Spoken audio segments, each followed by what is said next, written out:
গৰু এবিধ চাৰিঠেঙীয়া পোহনীয়া জন্তু। মই ৰচনা পঢ়ি আছিলোঁ। গৰুৰ বিষয়ে এইখন ৰচনা আপোনালোকেও নিশ্চয় পঢ়িছে। গৰুৰ ঠেং চাৰিখন, গৰুৱে ঘাঁহ খায়, গৰুৰ ৰং ৰঙা, বগা, পখৰা, কলা, সেউজীয়া। সেউজীয়া গৰু নাথাকে ন? ভালেই হৈছে। কেতিয়াবা গধূলি সময়ত যদি হেৰাই জংঘলৰ মাজত সোমাই থকা সেউজীয়া গৰু এটা আপুনি জানো বিচাৰি পাব? পিছে গৰুৰ বিষয়ে এই সাধাৰণ কথাবোৰ আপোনালোক সকলোৱে জানে। আহকচোন আজিৰ ভিডিঅ'টিত আমি জানো গৰুৰ বিষয়ে কিছু বেলেগ কথা।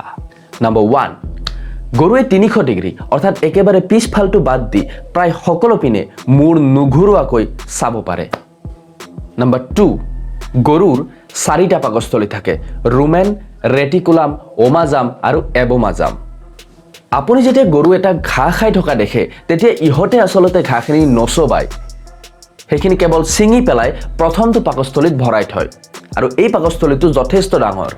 তাৰ পৰা অলপ অলপকৈ এই ঘাঁহখিনি দ্বিতীয়টো পাকস্থলীলৈ আহে, য'ৰ পৰা উগাৰি সেই ঘাঁহখিনি গৰুৱে পুনৰ মুখলৈ লৈ আহে আৰু তাক ভালদৰে চবায়।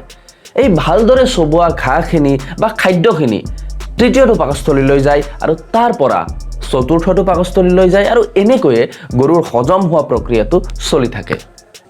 নম্বৰ 3, গৰুৱে চিৰিত উঠিব পাৰে কিন্তু নামিব নোৱাৰে। একেবাৰে উপায় নোহোৱা হ'লে গৰুৱে নামিবলৈ চেষ্টা কৰে, যদিও যথেষ্ট অসুবিধাৰ সন্মুখীন হয়।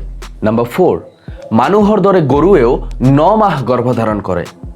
মানুহৰ দৰে গৰুৰো 32টা দাঁত থাকে আৰু ইহঁতৰো গাখীৰ খোৱা দাঁতবিলাক সৰি যায়। গতিকে ক'ব পাৰি যে মানুহ আৰু গৰুৰ কিছু মিল আছে। সেইকাৰণে চাগে স্কুলত মাষ্টৰে কয়, তোৰ নিচিনা গৰু মই জীৱনত দেখা নাই। নম্বৰ 5, গৰুৰ টোপনি যথেষ্ট কম।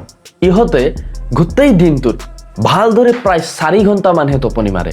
ইহঁতে দিনটোৰ বেছিখিনি সময় খোৱাৰ নামতে অতিবাহিত কৰে। বাকী আপোনালোকৰ ঘৰত গৰু আছেনে নাই কমেণ্ট কৰি জনাবলৈ নাপাহৰিব। মোৰ নাম হ'ল ধীৰাজ আৰু চাই থাকিব জ্ঞানৰ গেৰাজ।